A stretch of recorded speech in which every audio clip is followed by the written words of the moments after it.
The weeks are starting to blur together. This is episode 31, though, right? This is week Mm-hmm. 31. Riley, I see you got your newly minted Unscripted Company coffee mug. Did you get which size did you get? Did you get the normal one or did you get the jumbo I size? think I got the bigger one. I The think out bigger of the, one? which is weird because I have to go back and look and see, but like it said it was 8 ounces. It was not 8 ounces. But my coffee, like we have our coffee maker's just dumb. Like I want to invest in a new one, but we just don't have the space yet. So What kind of coffee maker do you have? Is it like a drip it's coffee it's or just one of those like individual cups, like so like you make the cup as you do it, and like I does it have guess the pods like you like a Keurig but like an off brand? you can use the pods in it, and you can also do like ground coffee as well. It doesn't really make a difference to me which one I do, but my goal is to invest in like not a expensive, but like I want an espresso machine that also does drip coffee as well. Like I don't want like the 2 in 1. So like that's what I want to invest in. My So dad has one of those. He has like a I don't know what the technical name is, like an espresso machine, but he'll Mhm. use ground coffee with it. Oh yeah, yeah. I mean, because like you when you do like when you do the espresso, it's like it's just really fine ground up coffee, and then they just like put it in like the thing. They push it down. I've seen videos, and it's so satisfying to see it done, and I'm like, I want to do that Maybe one day you can. one day. What I kind can. of let's dig deep into your psyche here. What kind of a coffee guy are you? Do you like a light roast, dark roast, medium roast? Do you have any brand loyalties? Oh, brand loyalties, man. Black Rifle Coffee. Mm. Black Rifle Coffee is my go to if I buy any kind of coffee. I usually it really just depends because some of their specific roasts like it'll vary. So it's like for their espresso blend, I'll do just like a medium roast for that. Um, but some of them I think I've gotten a dark.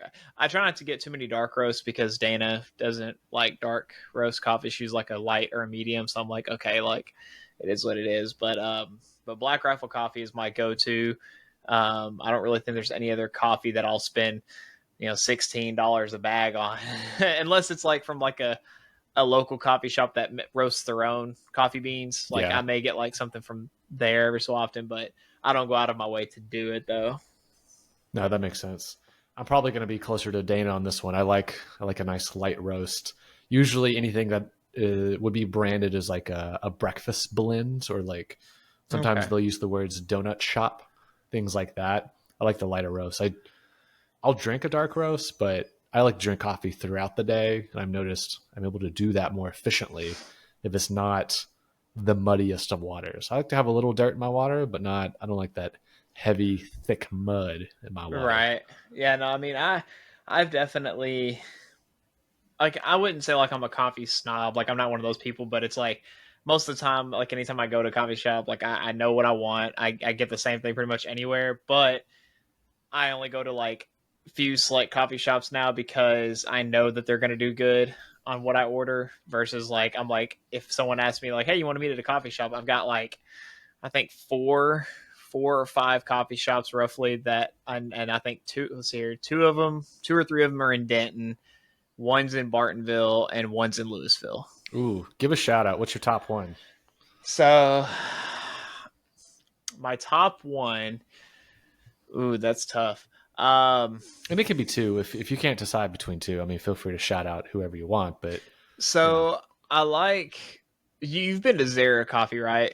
I actually never have. I drove past it a lot, but I never Okay. actually stopped to go in. So I'm a supporter of the Denton Freedom House, which is part of it's a nonprofit, but it's part of their organization, and so like I like supporting them. They got some good coffee and stuff. That's probably the one if I had to choose in Denton. um, but as far as the other one, Marty B's. So Marty B's Barbecue, he has his own coffee shop now. It's just Marty B's Coffee, and it's literally right next door to the barbecue place. But it's pretty good. Like they've got a lot of breakfast items, food items. It's kind of like your local version of like a Starbucks, probably. Yeah. Like they're pricey like Starbucks, but they have a lot of options as far as like food and snacks and things like that. The ambiance is pretty good. I like it, but it does get a little cramped in there sometimes. That's why I like my other coffee shops that don't get as busy or as cramped. So Yeah, no, that makes sense. You know, the problem with a good coffee shop is if word gets out, people know it's a good coffee shop, and so everyone starts to Yep. go there, and then you got to compete for table space, or if it's a Uh-huh. drive-through, you got to wait in line, and then prices start to go up, and then it gets gentrified, and then I don't know, it Yep. ruins the fun of it. So it's nice to have a little edge on knowing where the cool coffee spots are before the rest of the town knows where they're at. Right. So 100%. yeah.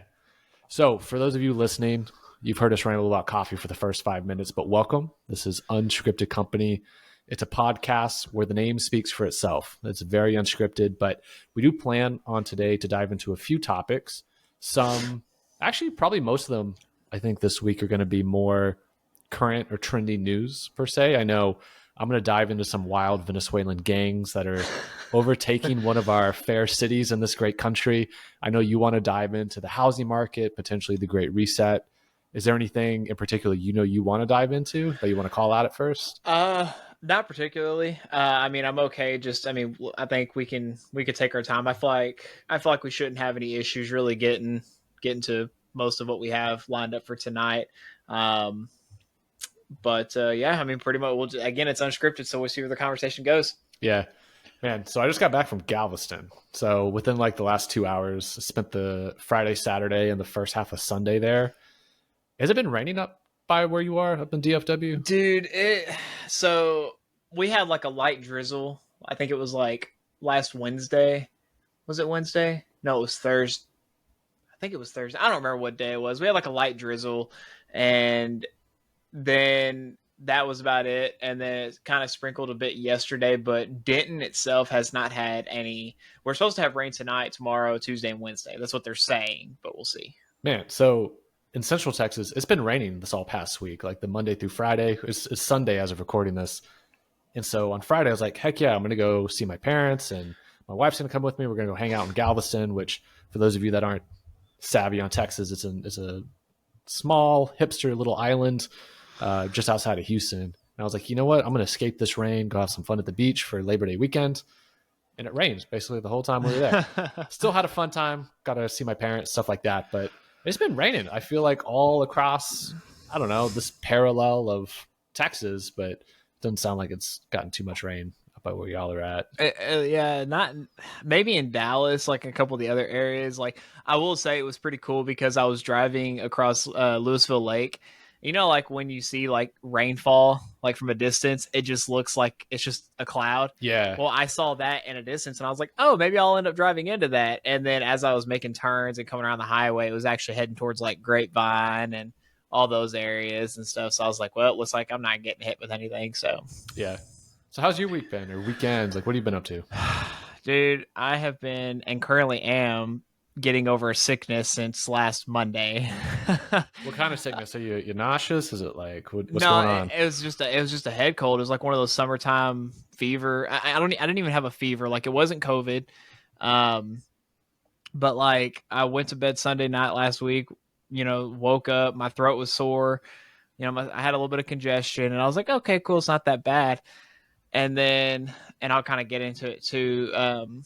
But I went to a real estate convention for 3 days. So Tuesday, Wednesday, and Thursday, I drove back and forth, but I was in Dallas from like 8 a.m. to like 6 p.m. kind of things. Like Oh I was in wow. downtown Dallas like all day for 3 days.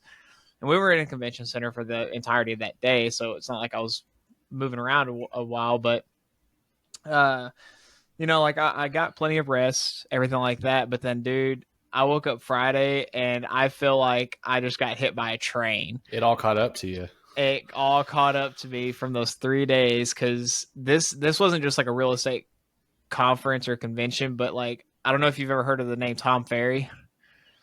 For some reason, that sounds familiar, but I couldn't tell you why. So here, I'll just look him up real quick and I'll just show you who he is. Yeah, I'm guessing he's a real estate fella.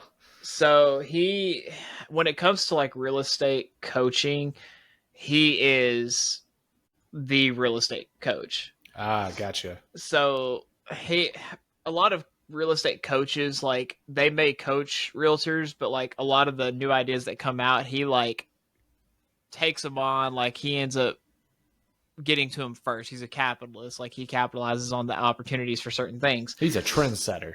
And 100%. And he's an awesome guy.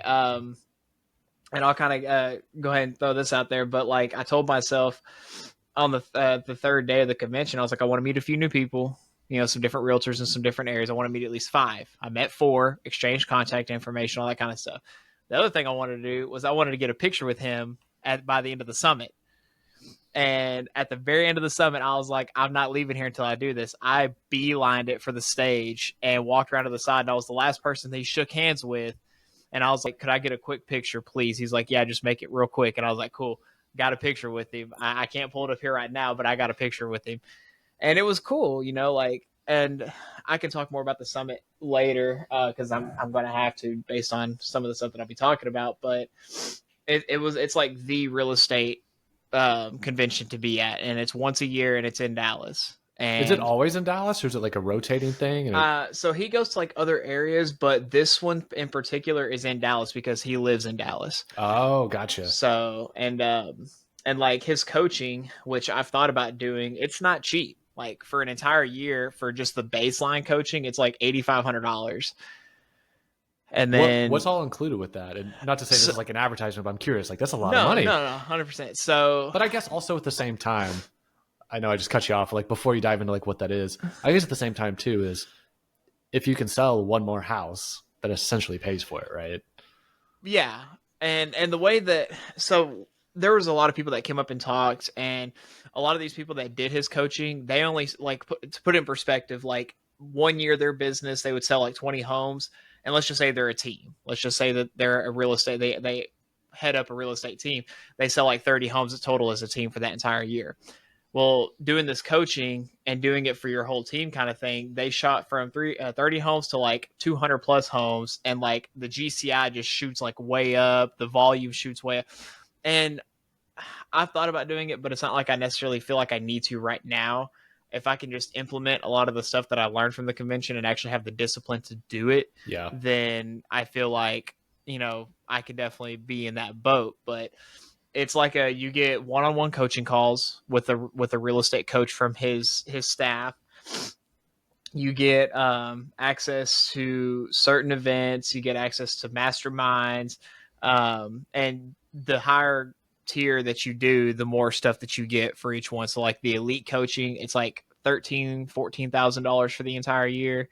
So like I've seen it work. I truly have. This isn't like one of those like real estate coaches where you haven't where you don't see a whole lot work, but it actually does work for what he teaches people and what he coaches people on.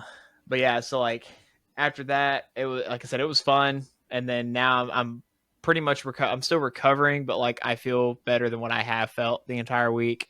Like we didn't really do a whole lot the past couple days. Like even Dana got it. Like she got sick from me, and so she left work early on Thursday and Friday. So she's pretty much had like a 4 or 5 day weekend. So, oh man, you also forgot to mention if you use the promo code Unscripted Company at checkout, you get 15% off the coaching program. That is satire. Don't even try that. Maybe you can. I don't know. See what happens. Maybe someone else has a promo code out there. Right. Assuming one even exists for executive coaching. Right. But it's cool though. Like I said, this is my first time going to the summit. Someone invited me and paid for my ticket. That's very cool though. Next year, like even if you don't do the coaching, you can still go. So I think I'm going to make it a yearly thing. Like even if I don't do coaching, I'm still going to pay and go to the convention. It's a nice way to keep things fresh too, and keep your mind focused. And I learned so much. Like it was ridiculous, and I can't wait to really start implementing some new things in my business and really ramping up my business to end off 2024 really good, and then start off 2025 just hitting the ground running kind of thing. So nice. So I know you've been sick this weekend as well, but did you happen to see the first weekend of college football? Did you get to catch any of that at all, or tuned out? I saw a lot of the highlights. I didn't get a chance to really watch a whole lot of it, but I saw some of the highlights from it. Did you see our dear University of North Texas won their season opener on the road against the University of South Alabama, which is funny because you know how most universities, they'll go by like the initials or like the acronym of like, University of North Texas is UNT, University of South Alabama, USA. Right. Funny enough. But it was kind of cool. They had a play, and I wanted to show you real quick in the event you didn't see it. UNT was able to get a touchdown because South Alabama messed up a punt. And I'll just kind of let the video speak for itself real quick because it was hilarious. Let me pull this up real quick. I think I got the audio for those in audio land here. DT Sheffield is back for Jack Barton on for his third punt of the day. Oh, no. Still has plenty of time, but then puts it off of his teammate into the end zone, recovered by North Texas. Touchdown, Mean Green. So they muffed a punt, but off the back of his teammate's helmet. And so North Texas just had to run in the end zone and basically just touch the ball, or really, I guess, get possession of the ball. Right. And it was instantly a touchdown. But absolutely dominated on the road. I know 99.9% of our listening audience cares less than anything about North Texas football, but solid start for the second year. Head coach Eric Morris. Don't worry, next week I'll provide you another update as North Texas will go against Stephen F. Austin, or the Stephen F. Austin State. I forget, they changed their name. It's SFA, but is it the University of Stephen F. Austin or Stephen F. Austin University? It used to be Stephen F. Austin State University, but I think they just dropped the state. I think they just dropped the state. But anyways, it'll be their home opener in Denton, Texas. So we'll see what happens. Yeah, I mean, a good time. I'll be able to tell you exactly what happens by how loud the stadium is from where we live at. Exactly. Dude, we got a stud of a quarterback this year too, because I was looking at his stats. On Saturday alone, 415 passing yards, 3 passing touchdowns, and 2 rushing touchdowns. We'll dude see what happens is a this beast. Year. We will definitely see what happens. I know the past couple of years haven't been that great, and so they've definitely been in like a rebuilding, kind of like getting some new players and just rehashing some things. But yeah. Yeah. So let's dive into the main stuff for today. Do you want me to go first? Do you want to go first? I'm chill either way. I mean, I can go ahead and go first. One quick thing though, before we get into that. So we had our live stream last week.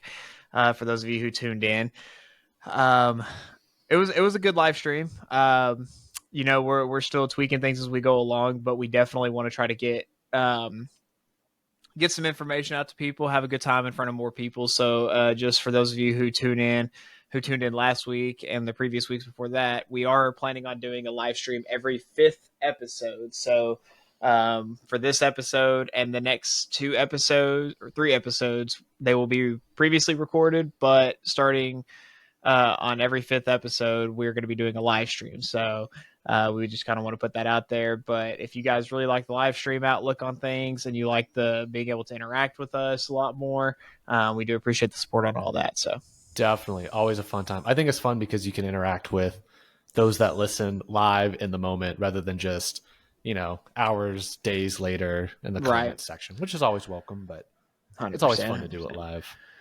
So what you got this week, Riley? What you got? So I'll kind of start off with just an easy one right now, just because a couple of the other ones are definitely going to require a little bit of more talking. But for those of you who don't know, and this is only kind of happening, and it seems to be in Texas, but I think there's a couple other states that are doing it too, but schools are now enforcing cell phone bans. They're now not allowing students to either utilize their cell phones or even have them on their persons. Like as soon as you get to school, you put it into a bag, and this bag, I guess, magnetizes closed or something, and you just take it to the office and they just hold it there until you're done with school. So you can't even have your phone at any point throughout the school day. Like once you get there, you check your phone in, and it's like, sorry, bud, you don't get it till 3:45, 4 o'clock, whenever that school day is over. Let me see. I'm trying to see if I can find. Which is it's interesting why you pull that up, because you can still tell that, even after, Lord, almost 20 years at this point, schools are still grappling with how the heck do we deal with cell phones in the public education system, or just in schools in general. I mean, I'm sure private schools are dealing with this just as much. Right. You probably remember whenever we were in school. Like I remember before the iPhone, before smartphones, I mean, kids were texting in class. I remember there's a whole art of being able to, you'd wear a hoodie to school like the one we got here, this beautiful Unscripted Company hoodie. It's available on unscriptedcompany.com. But you could slide your cell phone into the pocket, and because you'd have T9 with physical buttons on the phone, I'd be able to text you without having to actually look at the phone. I don't think kids can do that today with a touchscreen because Lord knows where the buttons are, or lack thereof. It's all a touchscreen. But now you have voice to text. Maybe the kid's got a Neuralink in there. Can just can think things and make it happen. But it's funny you say that, and I'll go to these articles here in just a second. But it's funny you say that because you remember those phones that like it would be just a normal phone and you turn it sideways and you slide it up and had the keyboard on it. Oh, what was that? Those had a name, a Sidekick. Yeah, the Sidekick. It was exclusive on T-Mobile, I think, if I remember correctly. So when I had Straight Talk, which a lot of people don't know what that is, but it's different now than what it was back then. But it was prepaid, right? It was like a prepaid. Yeah, it was like you pay $45 a month, get the card, reload it, all that kind of stuff. But I'd be sitting in some classes and I wouldn't even have to put it in my hoodie. Like I would just have it like down here and I would know where the buttons are at and I would just text. Funny thing is I can now similarly do the same thing on my iPhone. And I hate the fact that I can do this, but my biggest pet peeve is when people are so engulfed in their phones that they don't even look up. They're just walking around and they're just stuck on their cell phone, stuck in their ways.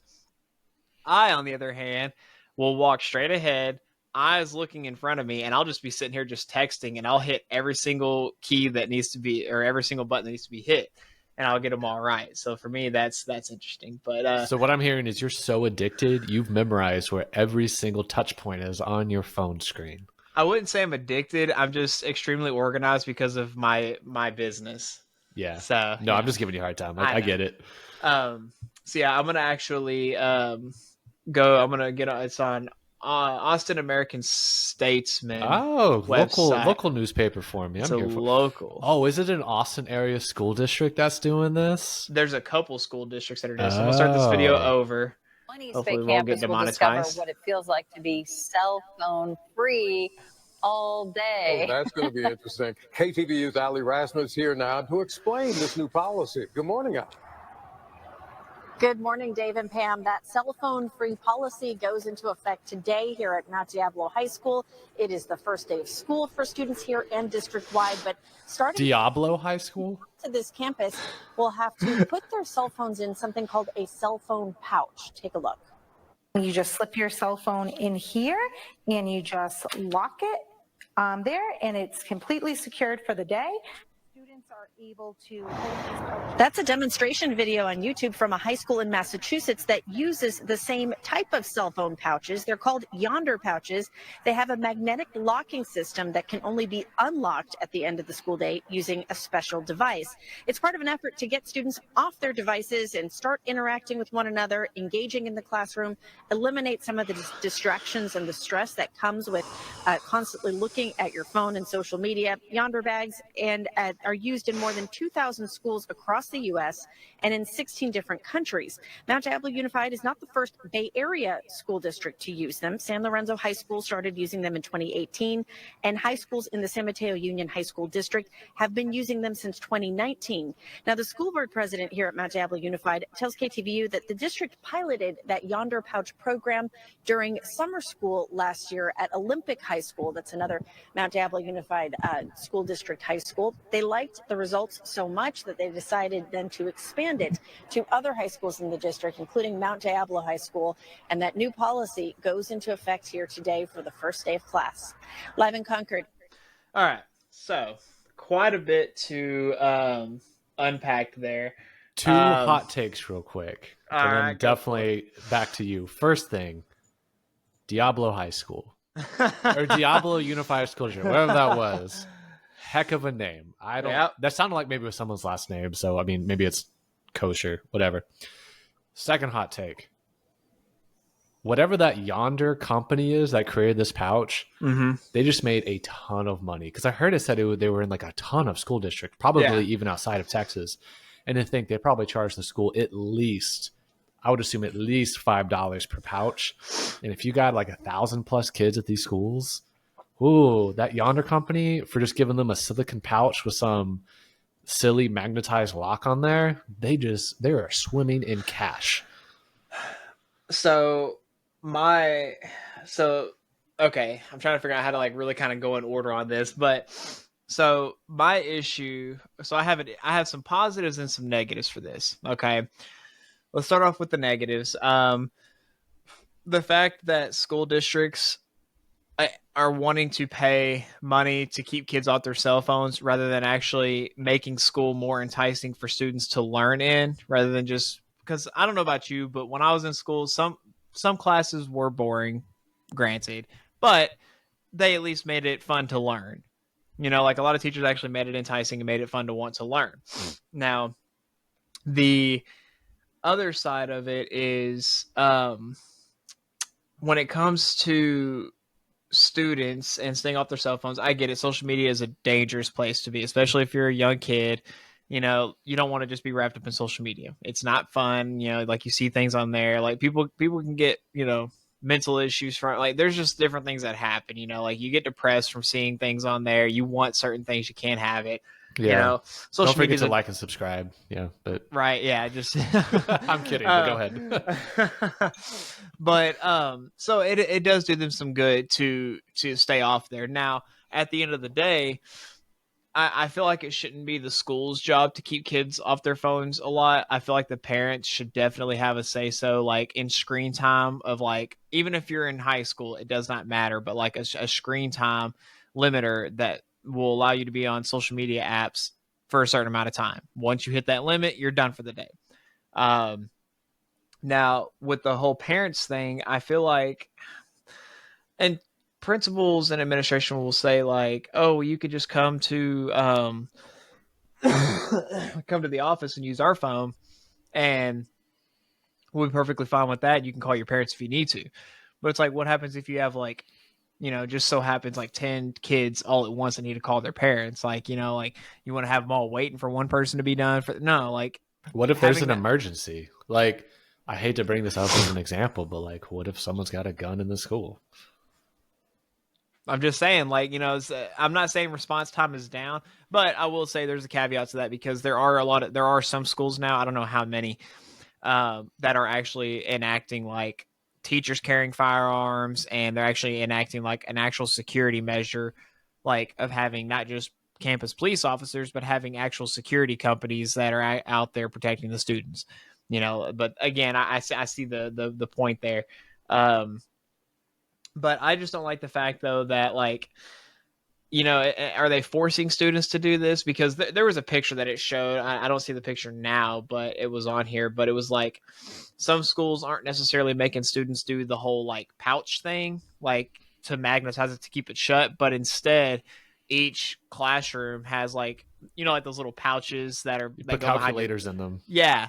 So they would have their students put their cell phones in there, and they would stay there for the entire duration of the class, which I think is still good, because you're still limiting the student on how much cell phone usage you're getting throughout the day. But if they need to call their parents, they still can. But this also kind of defeats the purpose, because what if a student comes to school and they've got their cell phone and they got their Apple Watch? That's a good point, because there's so many devices now, especially with iOS devices, that you don't have to have the actual cell phone to message, call, access the internet. Man, that's such a tricky situation, because I truly don't have I don't think I've formed an opinion on what schools should do about that. Like, you and I, we came of age whenever cell phones were not provided to students. Like, parents didn't give students cell phones because a couple of reasons. They were still very expensive. I mean, they're still expensive now, but they were much more expensive then.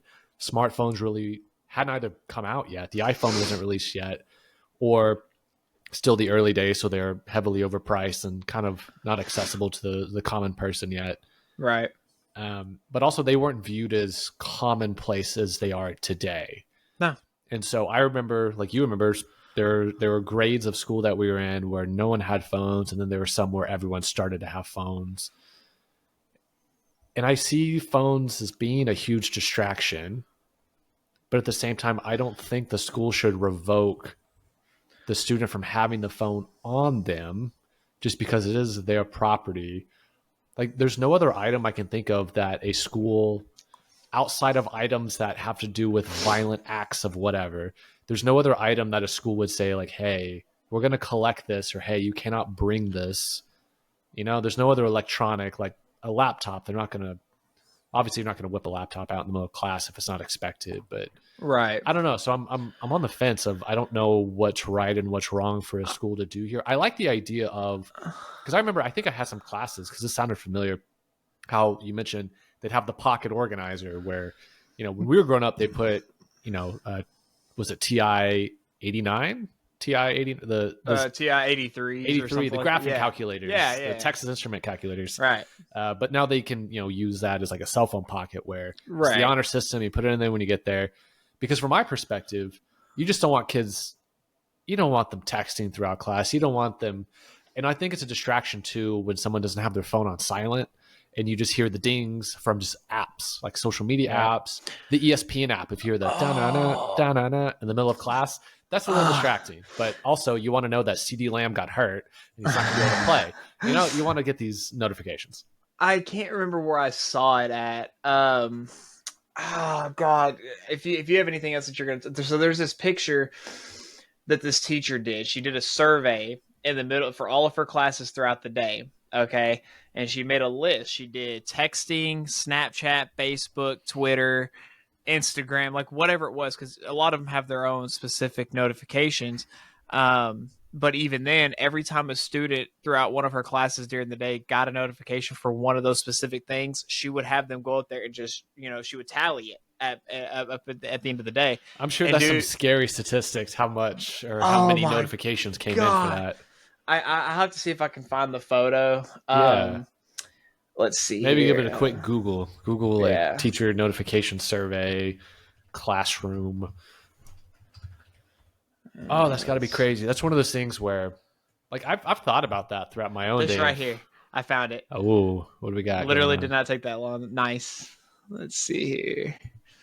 Survey so says this is just one class, her fourth period. Whoa, okay. A teacher had her students turn their phone. Okay. Yeah. Yeah, a teacher had her students turn their phone volume up and create a tally of the notifications they received in a single class period. Whoa. Look at this. This is Facebook. Yeah, Facebook for those of you here. not looking at the screen right now or audio only, like Facebook's got, what was that, 5, 10, 15, 20, 25, 30, 35? I don't know if these count also. I would assume maybe. Because like it's 40, 45, at least 50 plus basically. I don't think she expected to have so little room to work with. But this is also interesting too because, okay, we have to rationalize this with ourselves. We're not young and hip anymore. We don't know what the kids are doing. Like, we're not of the youth. So this is also very interesting to see. I don't know what grade level this is. Did it mention in the post? I don't think. Totally fine if not. But this is also interesting to show what applications are kids using the most. Because a lot of these notifications are based on actions taken in the system, like the social media, like Snapchat. That's Snapchat. That's someone sending you a snap, right? Right. So if Snapchat has more notifications than Facebook, I'm inferring based on this one sample size that Snapchat is more popular of an application for sending messages back and forth than Facebook. You know why? That makes sense to me. Well, I mean, it's hidden and you can doesn't send your dirty messages. things to people. Yeah. Yeah. And it doesn't save, like, unless you save it from what someone sends you. But it just really. Lord, what are these kids emailing? Not only that, look at how little phone calls are made or they're receiving. Well, think about it. Like, outside of work scenarios, how many times are you calling people? That's true. Like, unless you're an adult, like, yeah. And Well, even you may call adults, someone, but it may be like a 20-minute phone call. But how many times are you calling? Right. But then they have Twitter, GroupMe, which I've never used GroupMe. They have Discord, which if it's similar, but GroupMe is it's a group messaging, like a chat room thing, like a WhatsApp or something. Yeah, like WhatsApp, Signal, something like that. I don't think it's encrypted though. But now the one that gets me is what is other. I think it's all the other apps, just other like ESPN or I mean, I don't know what other apps you have on here. It's I don't know if Google Drive sends you something or like Google I don't even Photos. want to try to count all of these, but it's like we're probably like well into like the 400s. Oh, easily. like on that. But that just puts that in perspective for you, because that's just one class period. That is just one class period, and who knows how long that class period actually was. Was it an hour-long class period like ours was? Like, I don't know what your system was, but ours was, it was like a block scheduling where you had 4 classes one day, 4 classes the next day. Yeah. You just alternate that schedule. Again, I'm like you. I'm on the fence about it, because I do think there needs to be some sort of limitation, because students are just so absorbed into their cell phones. Like kids, I feel like, I don't know. What age did you get your first cell phone? I think I was in 7th or 8th grade. I was in middle school. I think 7th grade. And then, Okay. so that would have put me, I don't know, what age? 13? 13, 14? 13, 14, yeah. And I think only got it because I was walking to and from school, like riding a bike. And so I think the initial use case truly was like my parents wanting to say, hey, like they knew I was going to want to text friends and stuff like that. But it was like, hey, if you get kidnapped, like you got a cell phone. I mean, that was pretty much me. Like, I think I was about the same. I think it was like 7th grade, roughly, about the same time as when I got my first cell phone. Like, I never felt the need, like, even in high school, like, I didn't have a lot of people's numbers. I just had a couple of my good buddies' numbers, and that was about it. And, like, that's all I texted in the middle of class. You know, like, I wouldn't go out of my way to text other people or anything like that, because I just didn't have their numbers. And I didn't care. Did you ever have a MySpace? Dude, I had a MySpace like right at the end of my MySpace's like lifespan, and then Facebook came out, and I was like, all right. Like, Yeah. I wasn't like I didn't need to have it, you know. Like I also wasn't one of the cool kids back in the day, Gotcha. you know. But it was like it was fun to experience it at least for a bit, and then after that, it was like it is what it is. So yeah, man. With the cell phone thing though, I keep wanting to go back to the idea that some of this could be resolved with teachers being, I want to make sure I word this correctly, teachers being honest with their classrooms, with their students about how best to interact with their cell phone throughout the day or lack thereof. But at the same time, I'm fully aware that teachers are just like us. They're adults and they have their own respective flaws. And so it's going to be very difficult for a teacher to thoughtfully instruct and mentor a student on best practices with their cell phone if the teacher themselves is just as guilty of that. Because I'm sure, just as much as these students are using their cell phones throughout the day, I'm sure there are teachers out there, probably the majority, who are just as guilty as they are with casually checking their phone throughout the day, because I'm sure their phone's just sitting there on their desk. It's probably on silent because, they're adults and have a professional mindset, but they're still checking their socials throughout the day or checking email and stuff like that. Yeah, I would see teachers doing that all the time too. But again, I mean, it goes both ways, because I mean, the teacher has to be very careful to tread that line, because even the parents, like if a parent caught wind, like, oh, you're telling my child how to use their cell phone. Well, you're obviously not showing them how to correctly use it in a way that would kind of benefit them. Like this is meant to be used as a tool. Like this is supposed to be used as a tool, not as like something to be addicted to. And I'll be honest, man, some stuff was said at that conference this past week that I was like, oh my God, like I am so bad. Like I need to prioritize my time better, because like it is easy just to fall into that rabbit hole and just to like get stuck there for hours. And then you realize like, oh, I didn't do anything. So it's like, it is what it is. But anyways, man, is there anything else on that topic at all? No, that's I'm about good on that. Man, okay. So the one thing I wanted to make sure I hit on for this week, have you heard the story or have you seen the news about the Venezuelan gangs taking over Aurora, Colorado? Have you heard about this? I saw some stuff on it a few days ago, and then when I was looking at just some stuff earlier just to kind of, see what we were going to be talking about tonight, I saw like some Twitter stuff about it, and I was like, dude, what the heck is going on? Yeah, so this is like a news story. For those of you out there watching with us, it hasn't really been heavily covered. It's starting to get picked up by some of the national news, and it was picked up in local news in Colorado, but we're not really seeing a lot of attention being put on this. And it's kind of wild, and it keeps escalating as the days and weeks progress. So a lot of people were first introduced to what was happening by the video I'm about to play you.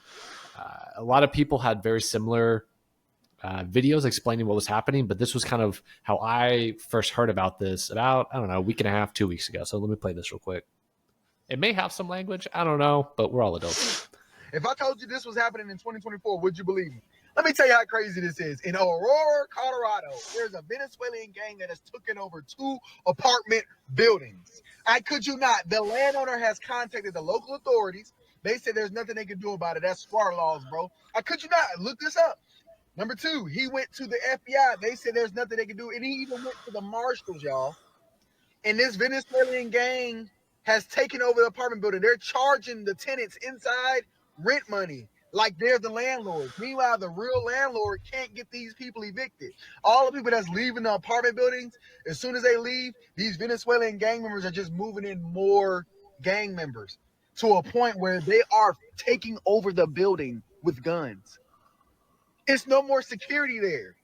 Like, look this up right now. And this is exactly what I was talking about like 2 weeks ago. Oh, not even 2 weeks ago on a couple of my videos. This is what they want.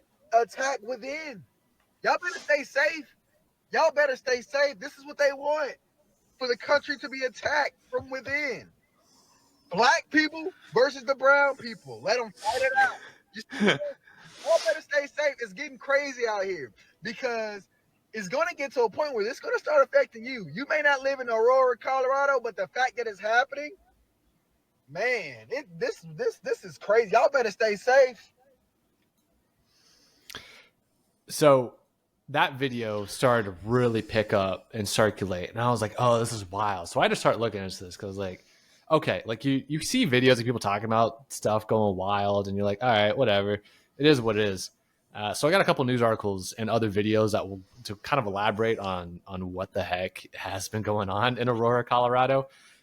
First, let me give everyone here some context as to like where on earth Aurora, Colorado is, because I want people to have full context here. So on the screen, Aurora, Colorado, I'm kind of circling it here with my mouse. I'm going to zoom in. So it's a suburb of Denver.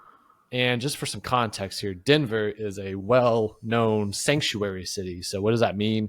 That means if you are not a U.S. citizen and you are living within the city limits, they are not going to go out of their way or spend time really on, I guess for lack of a better term, the deportation process or reporting you for, you know, the fact that you are not a legal citizen here. But just for context here, Aurora is an eastern suburb of Denver, Colorado.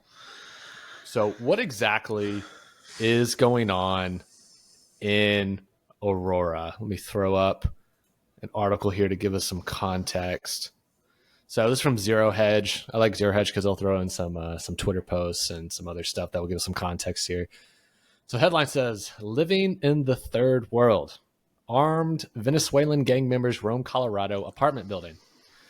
It says, far-left lawmakers in sanctuary city Denver welcomed tens of thousands of illegal aliens who invaded the U.S. southern border under the Biden-Harris administration's watch.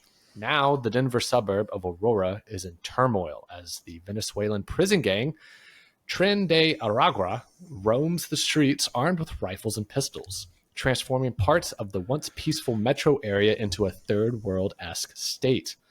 Quote, there's a huge increase in violence in these areas in Aurora, where these newly arrived foreign-born migrants, many of whom are Venezuelan, have started to grow. That's a quote from former ICE field director and Colorado GOP congressional candidate John Fabricator. He told Fox News earlier this week, Denver Democrats have welcomed over 42,000 illegal aliens since 2022, some of whom include members of Tren de Aragua. New footage has surfaced of alleged gang violence at The Edge at Lowry Apartments in Aurora, which, according to local media KDVR, is a hotspot for migrant crime. And so there's a video here that also started to circulate. This is someone's, it's not a Ring camera, but you know the idea of a Ring camera where it's like a camera on your front door, basically a security camera of showing what is happening in Aurora, Colorado. And for those of you listening, this is 3 individuals knocking on someone's front door, one of which is holding, I don't know technically what rifle that is, but it goes boom, very loud. And so they'll basically roam these apartment complexes. And from what we understand is happening is they've basically taken ownership of these apartment complexes and they force people to move out. There has been one, what's the term? Person that lives there. One, you know what I'm talking about? When you rent an apartment, the apartment calls you a type of person. You're a tenant. You're a tenant. Yeah. One of the tenants of these apartment complexes has disappeared. They don't know what happened to him, but the Venezuelan gang has taken ownership of his apartment. So there's that. Aurora City Council is basically going on national TV begging for help right now because they are a suburb. We have to remember, this is not Dallas. This is not Houston. This is not a major U.S. city. This is a gang rolling into suburban America, taking over apartment complexes, and the owners of the buildings can't do too much about it because, you know, they're not going to stroll up in there with, you know, being armed and say, hey, you want to get off our property? That's not happening. The local city can only do so much because they don't have the resources to deal with this. And so we're starting to see the mayor of the city and members of city council going on like Fox, just basically saying, hey, like, we need help here. So let me show you a clip of that just real quick. Then we'll dive into talking more about this. As soon as this video loads here. Let's see here. Let me go straight to the tweet. Okay, cool. Let me share my other screen so we can get this rolling. Protects criminals and not U.S. citizens. And the real issue here is that there's a huge increase in violence in these areas in Aurora where these newly arrived foreign-born migrants, many of whom are Venezuelan, have started to grow. The Biden-Harris administration is complicit in having allowed our borders just be in chaos. They've allowed this criminal element. And now police in Aurora are creating a task force to address concerns about the rise of a violent Venezuelan gang, Nicaragua, right there in Colorado. Let's bring in our Aurora City Council member, Danielle Jurinsky. Danielle, thank you. We've been hearing about this for quite some time. Residents have shared their concern. We've heard this coming up at city council meetings there. Aurora said we don't have anything to do with this migrant crisis or trying to help because we just don't have the space. The hospitals were overwhelmed. What is it that you're seeing right now as far as this Venezuelan gang taking over now the migrant centers there?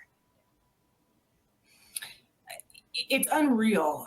It's unreal. Residents tell me they feel like they are living in a third world country at this point.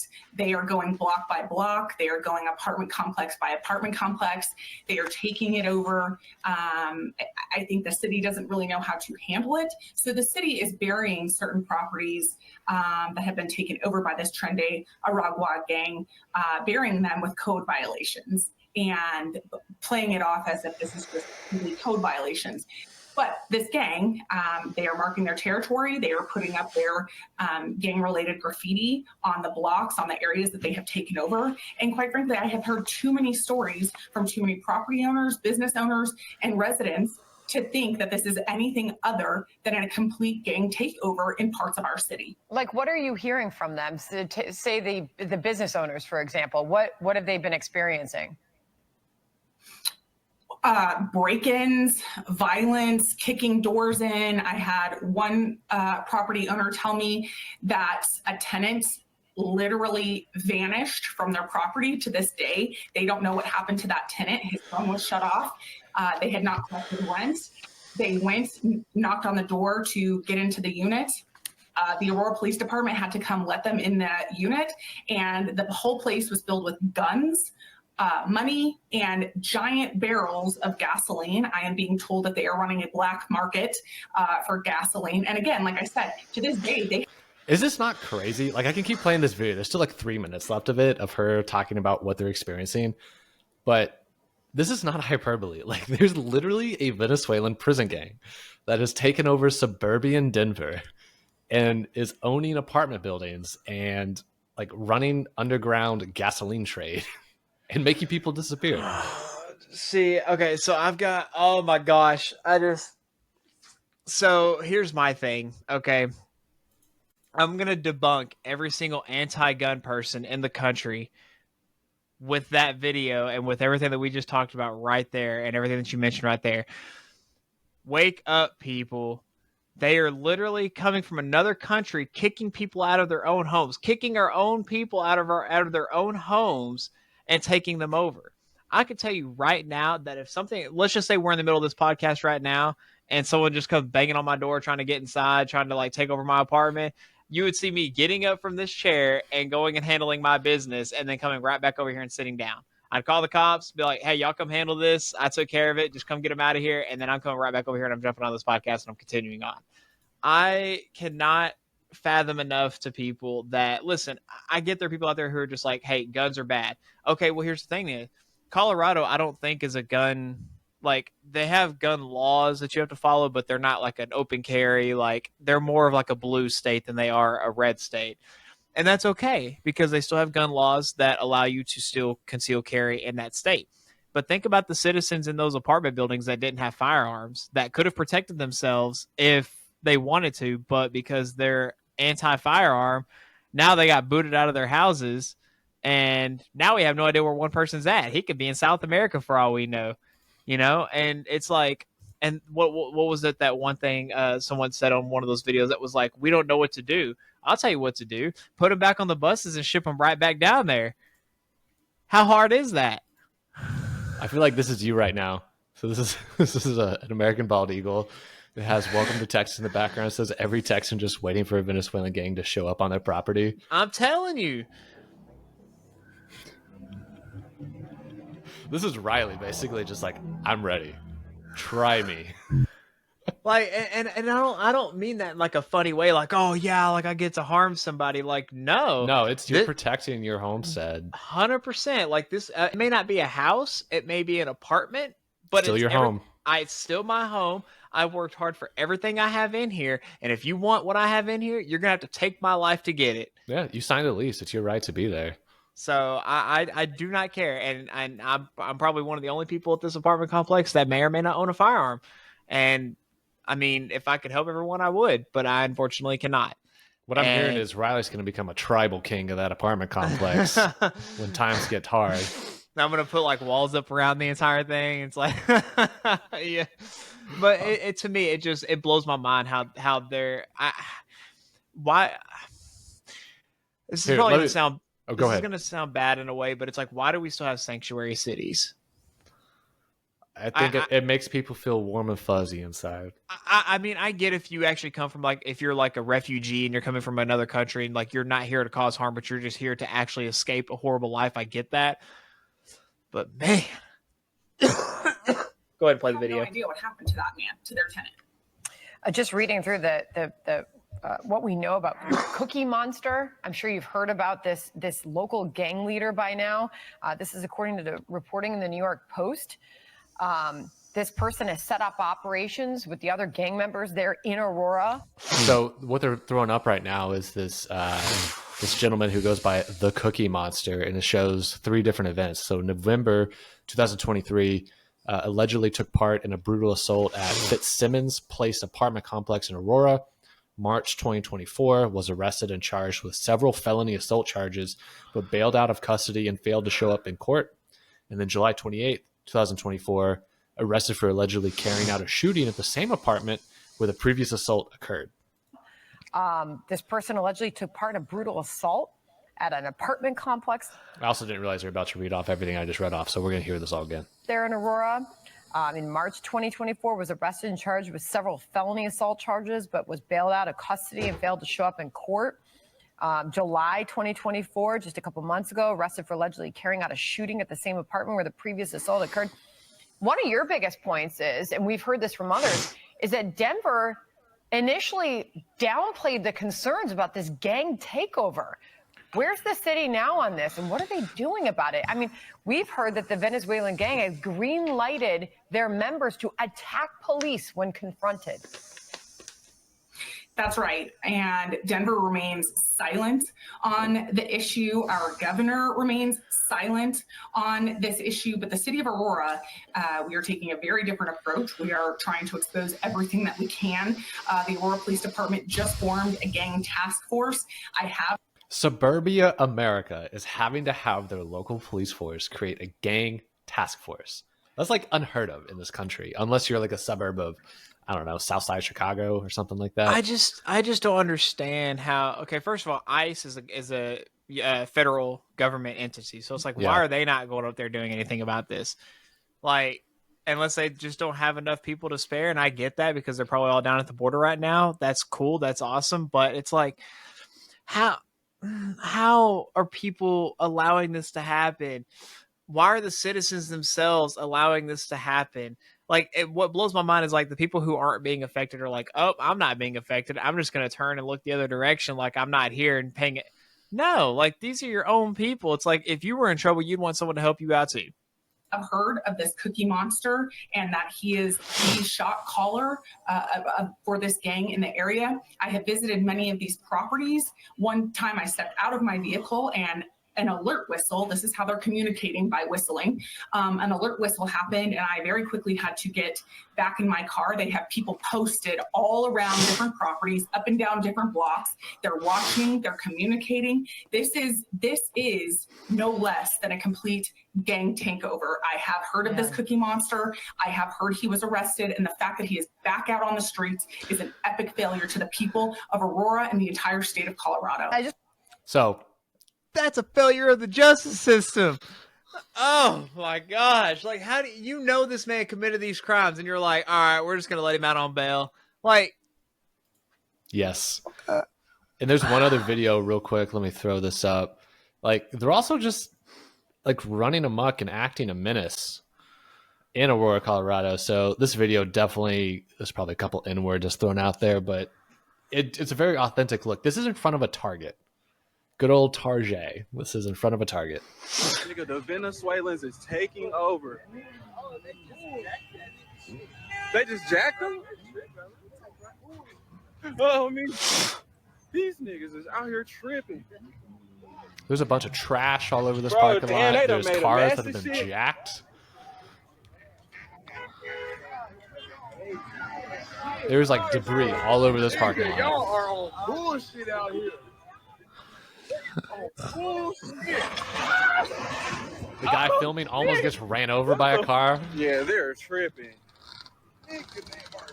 Dude, that is, yeah. Oh my gosh, that is. I just don't understand how, like, that would not fly here in Texas. I can tell you that much right now. Like, that would not fly. Like, if it was like, if it was my neighbors and something like that was happening, you know, like, cool. Like, I would do my best to go help them. But especially if it's happening to me, man, like, I'm dealing with it right then and there. You know. Yeah, I think if it happened in Texas, there would definitely be a community effort of fellow firearm. Dude, I have a number of people I could call up and be like, yo, like, it's going down. I need some help. Like, let's do this. And it is what it is, man. Like, I feel for the people up there that are having to deal with that. And I hope and pray that the government up there does something about it. You know, the fact that the governor is just not saying anything shows how much of a coward that they are right now. Like, even put out some sort of statement, put something out there. But either way. So I know we're getting close to an hour here, but I figured maybe we could hit on one more topic. Is there one that you want to hit on in particular? If not, I mean, we can. You know, I don't know. Like, one of them, I definitely probably could say for next week because it's definitely still going to be a current topic. So I mean, I guess I can talk about. I came across this one kind of like a spur of the moment, but I've been seeing it a little bit more as of late, and. Granted, this article was back in June 3rd of 2020, but it talks about, we won't spend that much time on this one so we can get at least to one more, but it talks about a great reset. And essentially talks about how, you know, ever since COVID happened, talking about the depression and talking about how they're trying to force a great reset. Now take that what you will, but let me actually look this up real quick. Yeah, while you do that, I got 2 books on this actually.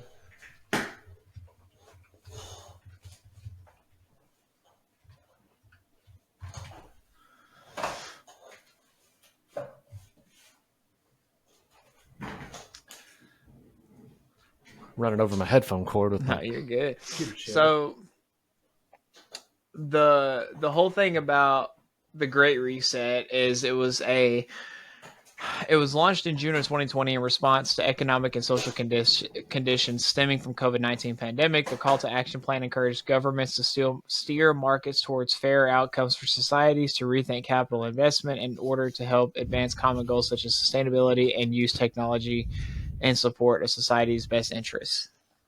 If you need any reading material, The Great Reset by Alex Jones, and what is it technically called this? The Great Reset by Glenn Beck. Both solid reading materials on the topic. I'll have to check those out. But yeah. I just kind of wanted to, like, it was just an interesting small topic because let's think about this for a second, because, you know, people have obviously taken this and they ran with it on a conspiracy level.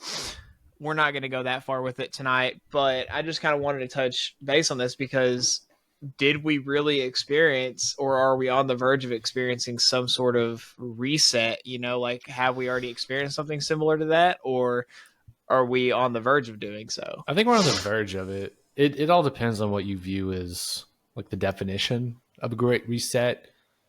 Some people view it from a social perspective. Some people view it from a monetary policy perspective. In my opinion, I view it more from the monetary policy perspective, from a fiscal point of view. We're kind of in the midst of that right now. I mean, honestly, we could have a whole episode on this topic, but if you look into central bank digital currencies, or CBDCs, those are very much on the horizon. A lot of people don't realize we've actually rolled out what's called, if I remember correctly, it's called Fed Now. Yeah. And the idea is it is digitizing the trading of funds or assets between U.S. banking systems, where a lot of people don't realize this. Whenever, like, Riley, if I were to send you $1 right now, doesn't matter how, it could be Venmo, could be Zelle, could be literally a direct deposit bank to bank. It takes a couple of days for that technically to be processed. Like, yes, you'll get the money pretty quick on your end. You'll get the digital number added to your account or subtracted depending on if you received or sent, but it takes a little bit for that to actually process through and the physical funds to go from bank to bank or system to system. Whereas now they're starting to speed up that process with more modern technology. Makes total sense, but it's getting us steps closer to digital currencies that could be maintained by a central bank. And also, a lot of people don't realize, you know, when you talk about the Federal Reserve, that's not the federal government. The Federal Reserve is not our government. It's a third party that controls all of the U.S. currency. I mean, overall, I do agree with you on a lot of those points. It's just a matter, I think at this point, it's kind of just a matter of when we're going to actually experience this, because right now, you know, unless you're paying attention to everything that's happening and going on, a lot of people aren't, you know, it actually blows my mind about the percentage of people who just don't pay attention to what's happening.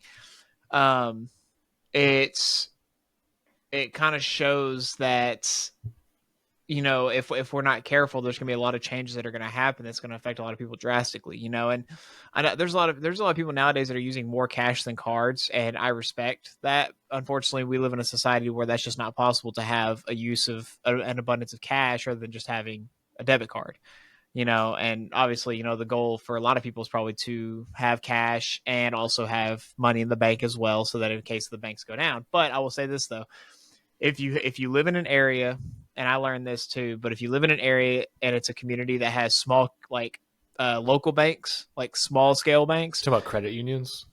Like credit unions, like Point Bank over here in Denton, which is where our main bank is at. Well, that's the scary thing. So small local banks, a lot of them are probably going to be gobbled up by the big banks here within our lifetime.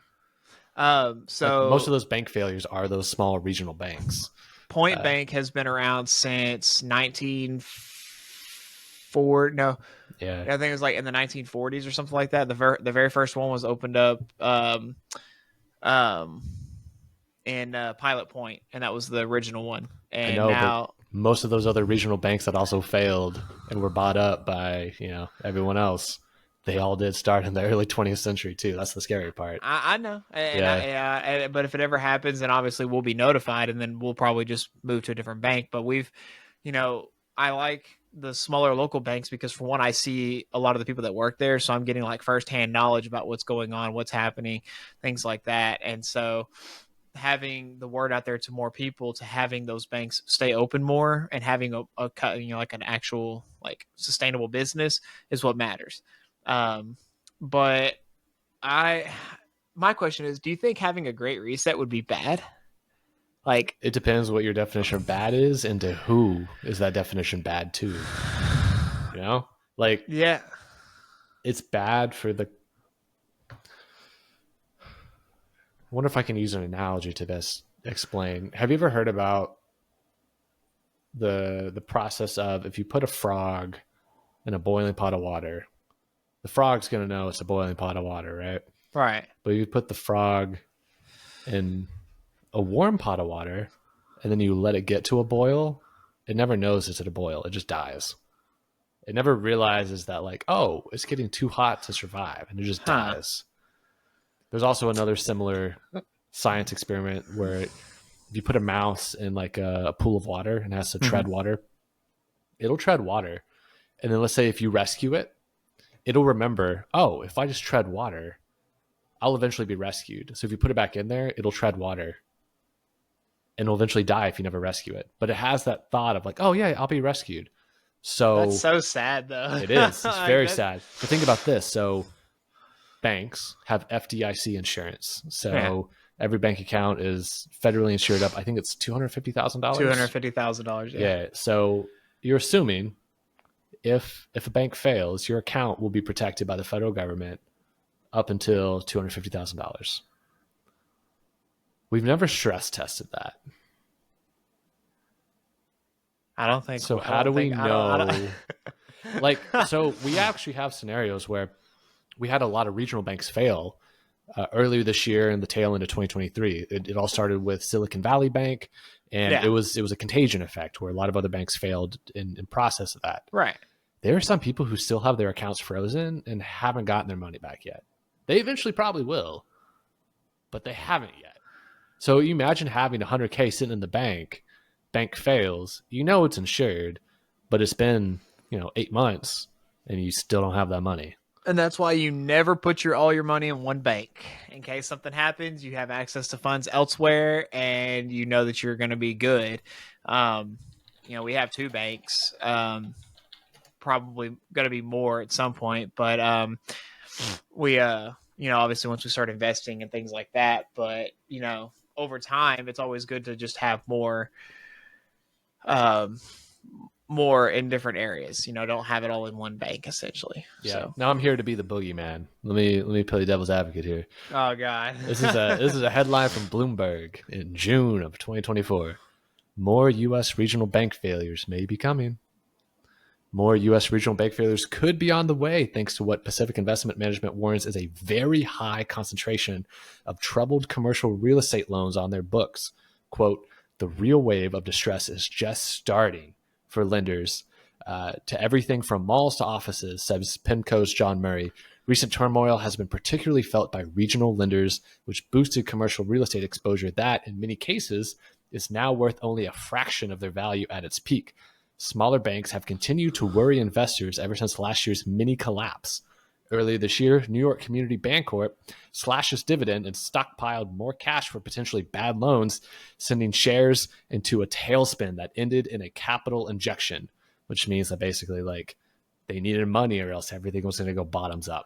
So, long story short, not every bank is going to be impacted by this, but there were a lot of banks that lended money to corporate entities that are not going to be able to pay their loans back in 2025. I remember you mentioned something about that, how there's a lot of big business buildings over in Austin that people, got these $1 billion loans and, never, now all the buildings are empty. The businesses are either not there. So it's like, they're not making enough money to cover the loans. And so the banks are gonna have to cover those loans. And so that's kind of like tying into like the potential, like, not really depression, but we're going to hit a recession. And we'll definitely talk more on this next week, because I do have a topic that it's a good topic, but it's also it maybe a sign of what's to come next year. So just I'll touch base on that next week because it is a broader topic. So definitely, like, just as a quick example, because you mentioned how there was like buildings and skyscrapers empty or selling for way less. Here's a really good example that a lot of people are showing at the moment. There's a lot of skyscrapers that are being sold for way less than what they were ever worth. So the headline is: an entire skyscraper in St. Louis sold for $3.6 million, less than the cost of a studio apartment in New York City. So this building was the tallest tower in St. Louis was sold for $3.6 million. The last time it was sold was in 2006 for $205 million. That's how much it's been devalued ever since, because these buildings are not worth that much anymore. So we have scenarios where a company took a loan out from a bank for, in this example, $205 million. If they can't pay back their loan, they can't sell that to get cash back. So like this one only sold for like literally pennies on the dollar. Well, a lot of skyscraper businesses, like, I can put it like this: a lot of businesses are now working from home. Yes, that has a lot to do with it. So they don't have they don't need that building for that infrastructure anymore. But that's not to say that they can't repurpose those buildings to be used for something else. There's it's not common, but there are in certain cases where they take old like office buildings and stuff like that and renovate them and turn them into condos or apartments or something. You create more sustainable housing that way, but you'd have to you couldn't overcharge people. Yeah, no, you're spot on. The question is, who pays for that? Where does that money come from? The investor that decides to buy the building for pennies on the dollar. Yeah, because you have scenarios, like, just to give you one that's very prominent to Texas. So Google built this nice new building in downtown Austin, and they're looking to sublease it because they don't need it anymore, but someone paid for it. I mean, to be fair, this is like prime downtown real estate. I wouldn't put it past people to start, here's another tax that you got to pay, to pay all this back. It's all private, though. That's the thing. It's all private equity being thrown around. But anyway, it's not to be all doom and gloom about that. But I forgot how we even got on this topic. I think it was talking about small local banks and yeah. But hey, it's good information though. Are we on the horizon for an actual reset? Like so, we'll definitely touch base on that next week because like I said, I have a topic that I kind of want to hit on. Next week. So I know one too. I want us to hit on at some point. I'll bring it up in this one just because I think this is going to be something absolutely hype to look forward to. And I know I texted you this earlier on in the week. Yeah. Netflix is about to release, it's like a 6-part docuseries on Vincent Kennedy McMahon. So if any of you are even remotely familiar with professional wrestling, Mr. McMahon is kind of the brainchild of what we consider in the modern day as professional wrestling, or as he likes to call it, sports entertainment. But Netflix is going to be dropping this on September 25th. So we can dive into this much more in a future episode because I know both you and I are historical, rabid fans of the sport of professional wrestling or sports entertainment. So for those of you out there who may fall into that camp as well, check it out. There's not a trailer yet, which I think is a little disappointing. But the documentary is done by the same crew that did Tiger King. And did you ever watch the ESPN 30 for 30s? I did, yes. Yeah, you know how it's pretty high end quality. So it's that same team that's doing all of that. Okay. So it should be pretty high production value, and I'm very curious to see how truthful they are about it. Because I mean, Monday Night Raw is going to Netflix in 2025. So it'll be interesting in what light they put this topic in. I hope that they do it justice because, don't get me wrong, I didn't watch wrestling up until early 2000s. So I kind of started watching it. I didn't watch it by myself. I had to watch it with my parents because they had some of the Attitude Era stuff in it, things like that. Oh, I'm sure that was awkward sometimes. Yeah, Yep. But it was I didn't always So let me put it like this. So when the show would start, it would be a 2-hour runtime. So it's the first hour wouldn't be anything raunchy or bad, But then once that second hour kicked in is when all that stuff happened. So usually I'd be in bed or be going to bed by that time. And so like I just, I'd leave my parents alone and be like, all right, like I'm going to go to bed. And then eventually I started watching it probably by myself towards the end of that era. So I was probably about 10, give or take, something like that maybe. But I hope that they do it justice. I hope they don't try to like skate out anything. Not that obviously I know every last detail of Vince McMahon, but I would hope they do it justice based on him and what he's built and all that kind of stuff. So I definitely hope that that's the case. But we'll definitely talk more about that next week. And once the documentary actually starts, I'm sure we'll talk about it then too. So definitely, I'm a huge nerd when it comes to professional wrestling, so I could talk about it for hours on end. Everything going back to the 70s and 80s, all the way up to modern day. So once you get me started on that topic, Lord have mercy, that's gonna be like a 3-hour episode. So y'all buckle up. Hey, I'm pretty sure we'll be at a live stream episode by then too, so we can just talk about it then. Honestly, it might be because this comes out September 25th. 25th, which is this episode drops the 3rd. That's gonna be 31st episode, 32nd, 34th, 35th. Oh, you know what? It's the first episode, isn't it? It'll be the Sunday before. So September 25th is a Wednesday. And so the 22nd of September will be the 35th episode of Unscripted Company. So it's almost like a, beforehand. So we could have a whole conversation. Let's plan for that. So for those of you out there, if you're hanging out with us still, first of all, thank you. Love you. Appreciate you. You look good today. You know what makes you look better? An Unscripted Company hoodie or t-shirt. Unscriptedcompany.com. You can check it out. It's good time.